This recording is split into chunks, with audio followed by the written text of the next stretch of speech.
சரியான முறையான பாகுபாடு இல்லாத பாதுகாப்பு இல்ல, அதனால தலைவரை கூட்டு வர முடியல.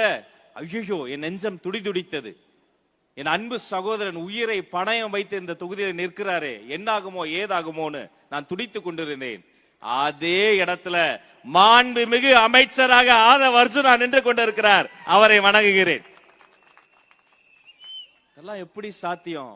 எப்படி தெரியுமா சாத்தியம்? முதல்ல யாருக்கு தெரியுமா நாங்க நன்றி சொல்லணும்? வில்லிவாக்கத்துல இவருக்காக நான் இப்போ ஓடி வருவேன், கடமைப்பட்டிருக்கிறேன். அவர் எனக்காக வந்து நிற்பார். நாங்கள் சகோதரர்கள். கொடிய திமுகவின் ஏவலின் காரணமாக சோடா பாட்டலை எடுத்து அடித்து மண்டை உடைத்த போதும் எங்களுக்காக வில்லிவாக்கத்தில் நின்ற சிங்க பெண்களே, உங்களை தலைவணங்குறமா. உங்க வெற்றி இந்த வெற்றி. அன்னைக்கு நான் துறைமுகத்துல பேசிக்கிட்டு இருந்தேன். சம்பவத்தை கேட்டு துடிச்சு போனேன்.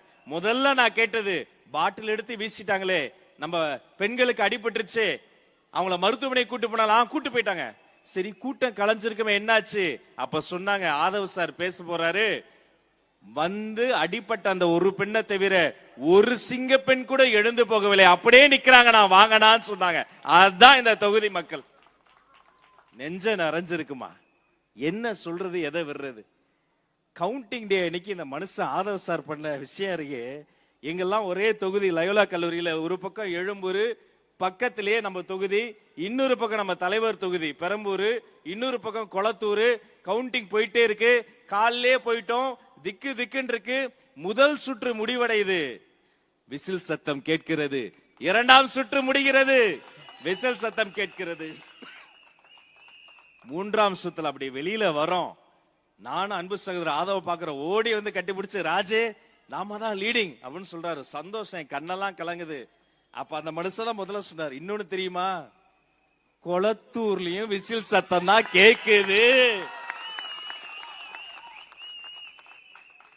வில்லிவாக்கத்தில் நீங்கள் அடித்த விசில் சத்தம் எழும்பூரை தொட்டு கொளத்தூரில் தொடர்ந்து, அந்த நாள் என்னால மறக்கவே முடியாது. விடிய விடிய தூக்கம் இல்லாம என்ன நடக்குமோ ஏது நடக்குமோ என்னென்ன சொன்னீங்க. வில்லிவாக்கத்துல பாக முகவர் போட முடியுமா? காசை கொண்டு வந்து கொடுக்கல, நீங்க கொடுத்தாங்க, நீங்க கொட்டினாங்க ப்ரோ, கொட்டினாங்க வில்லிவாக்கத்துல காசை.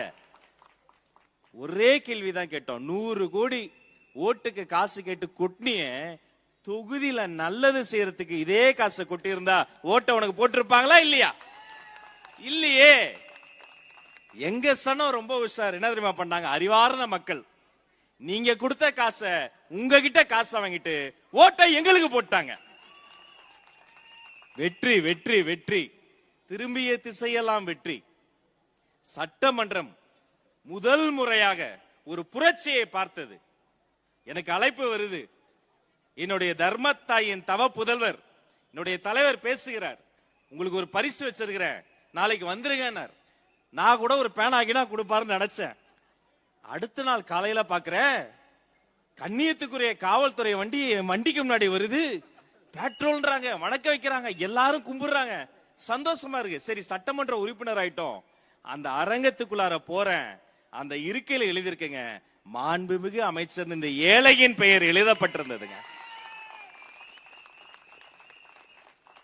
ஒரே ஒரு தொலைபேசி அழைப்புல அடுத்த மாசம் அம்மா வீட்டுக்கு வாடகை கட்ட என்ன பண்ணலாம்னு யோசிச்சு என்ன அமைச்சராக்கிய பெருமை என்னுடைய தலைவருக்கு மட்டும் தாங்க சேரும், வேற யாருக்குமே சேராது.